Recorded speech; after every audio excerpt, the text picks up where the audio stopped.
সম্মানিত ভিউয়ার্স, আমি এই মুহূর্তে অবস্থান করছি আমাদের বাড়ির ছাদের উপরে। আর এই মুহূর্তে বাংলাদেশে চলছে জ্যৈষ্ঠ মাস, যাকে আমরা মধু মাস হিসাবে আখ্যায়িত করি। এই জ্যৈষ্ঠ মাসে প্রচুর পরিমাণে আম, কাঁঠাল, লেচু সহ অন্যান্য যত ফসল আছে ওগুলা পাকা শুরু হয়।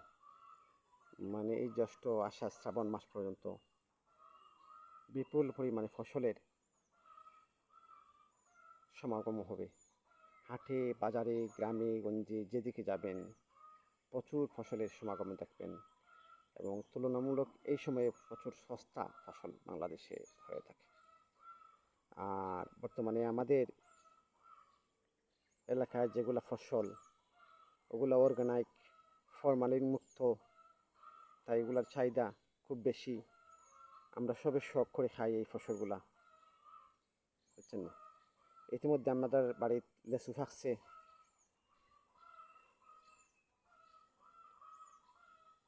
লেচু ফাঁকছে, যা খাইতে খুবই সুস্বাদু, ব্যাখ্যা দিয়ে বোঝানোর মতো নয়। এত মিষ্টি, এত সুস্বাদু। আমরা এক গাছ শেষ হয়ে গেছে, আরও গাছ আনতে লেচু একেবারে লাল হইয়া পড়ে রয়েছে, বুঝছেন। আর এই ফসলগুলা আমরাও খাই। আর আমরা আত্মীয় স্বজন যে বা যারা যেখানে আছেন, বোন, ভাগ্নি, হুফু, আমরা তারারে দিয়ার, তারাও আমরা রে দিরা। এগুলো বাংলাদেশের রেওয়াজ, বুঝছেন। বোন ভাগ্নিরে এই সময় দিতায়, ওগুলো তারার হক, আমরা দেই, আপনারাও দিবা, বুঝছেন। তারাও আমরা দেন। আত্মীয়তার বন্ধন যে একটা হয়, আত্মীয়তার বন্ধন রক্ষা করতে সামাজিক যত রীতিনীতি আছে ওগুলা মানিয়া চলে মানুষে। আমরা সবে দেই, আনা নেওয়া করি।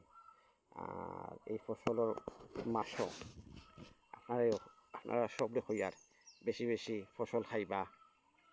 আর এই ফসলগুলা খুবই মিষ্টি হয়ে থাকে। যেমন আমরা লেচু, এত মজা, এত সুস্বাদু, যা মুখের বাসায় হইয়া বুঝাইতে পারতাম না।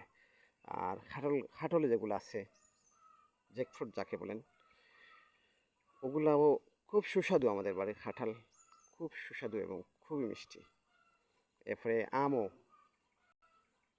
খুব ভালো মজাদার আম গাছ আছে আমরা বাড়ির, বুঝছেন। আর আমরা বাড়ি বিশাল বড় থাকায় ফসলেরও প্রচুর সমাগম হয়। প্রচুর ফসলের গাছ আছে আমাদের বাড়ির পশ্চিম সাইডে, পূর্ব পাশে, উত্তর পাশে, যেদিকে তাকাবেন শুধু ফসল আর ফসল। বিশেষ করে আমের ফসল খুব বেশি, কাঁঠাল আর নারকেল গাছও আছে, এছাড়া অন্য ফসলও আছে প্রচুর পরিমাণে।